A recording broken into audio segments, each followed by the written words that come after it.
Imagine a force, like a super strong wind, that can blow away all the messy mists in your mind.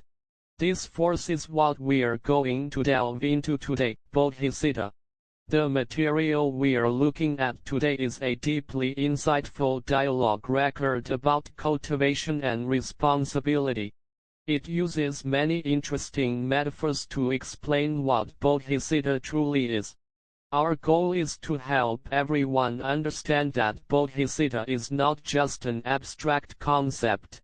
It's more like a power that can transform you from within, a sense of responsibility, and a key to overcoming difficulties and helping others.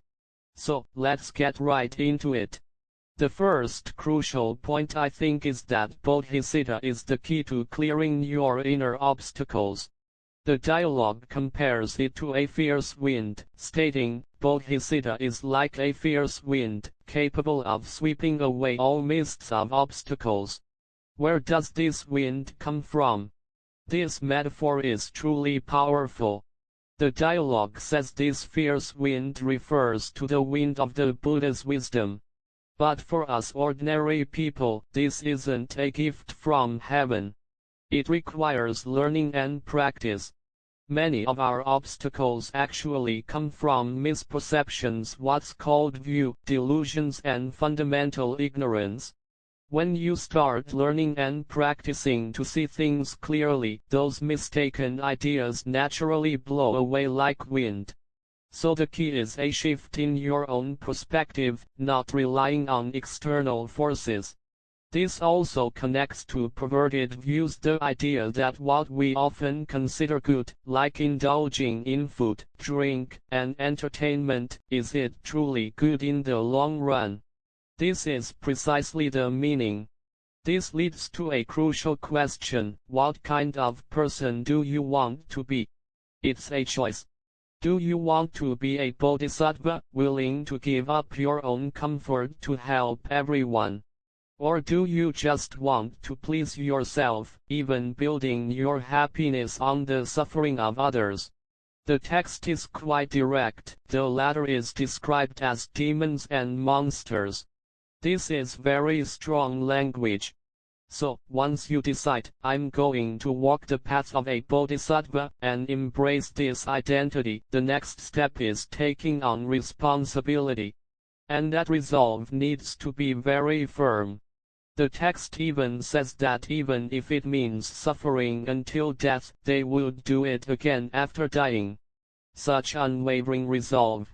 This determination to take on responsibility is itself a kind of power. And you also need to remember to be grateful, especially to the Buddha. The way to repay this gratitude is to benefit sentient beings. This responsibility truly sounds heavy. The next metaphor likens Bodhisattva to a great treasure island. Bodhisattva is like a great treasure island, from which all the treasures of awakening arise. It's the concept of a treasure island. You can think of it as Bodhisattva being an island with inexhaustible treasures, capable of producing all those precious things that help you awaken, like wisdom and methods, the treasures of awakening or Dharma treasures. And you can continuously take these treasures out and share them with others. The text also mentions an interesting concept: how our worldly treasures, like crystals, formed.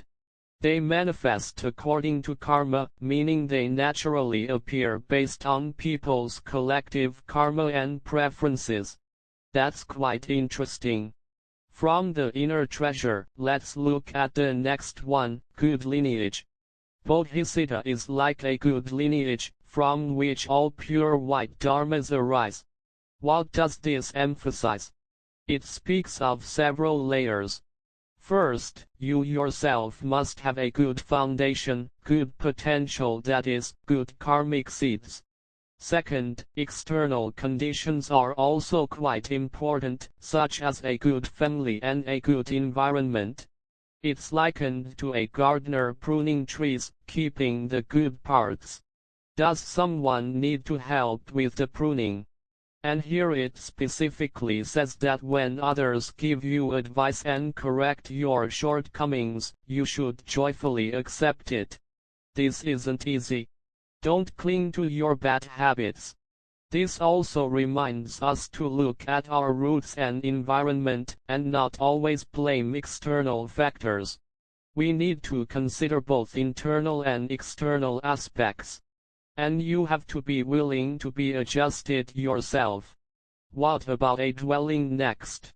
Bodhisattva is like a dwelling, the abode of all virtuous qualities. This metaphor means that Bodhisattva is like a house built with many good actions and wisdom, that is, virtuous qualities. A strong house. First, it can protect you and make your mind peaceful. Then, you can invite others to visit your home and share this peace, and even teach them how to build their own spiritual dwelling. But the text seems to warn that if you always rely on someone else's house and don't learn to build your own, it's very dangerous. If that reliance disappears one day, you might not know what to do. So, building your own strength is very important. The last metaphor, I think, is incredibly profound, the marketplace. Bodhisattva is like a marketplace, a place where Bodhisattva merchants trade. Bodhisattvas become merchants. What are they teaching? This metaphor describes a very deep exchange of compassion. The Bodhisattva, as this merchant, accepts the sufferings, afflictions, and karmic obstructions of sentient beings. This can be seen as the cost paid by everyone. Then, the Bodhisattva uses their own power of cultivation to transform and return to everyone peace and the guidance of the Dharma. This is the product. The text even mentions that sometimes, when people make offerings, they might unconsciously carry with them a prayer to eliminate suffering. This responsibility is too great, isn't it? If our own cultivation isn't enough, and our precepts aren't pure, wouldn't we be crushed by such an invisible entrustment? So the text particularly emphasizes that you need pure precepts to have the capital to engage in this kind of deep exchange. Hence, do not receive offerings from sentient beings with a broken, precept body. For great bodhisattvas like Avalokiteshvara, their merits are so profound that they can even directly dissolve the suffering of sentient beings, not just bear and transform it. So, Bodhisattva is truly a multifaceted practice. It is resolve, it is power like a fierce wind, it is the source of value like a great treasure island, it requires cultivating good lineage through internal and external conditions, it can protect yourself and others like a dwelling, and it is a profound exchange of compassion like a marketplace. For you, the listener, this relates to how you view your own potential and responsibility, how you choose to face difficulties, and how you choose to help others, and from this, find a deeper meaning in life. Finally, we'll leave you with a question to ponder. The text mentions that bearing the suffering of sentient beings requires immense power and pure precepts.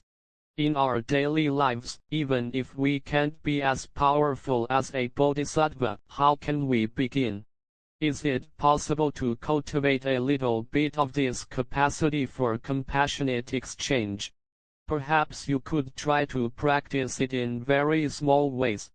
For example, try to accept a little bit of others' discomfort, and at the same time, offer a little bit of your own peace.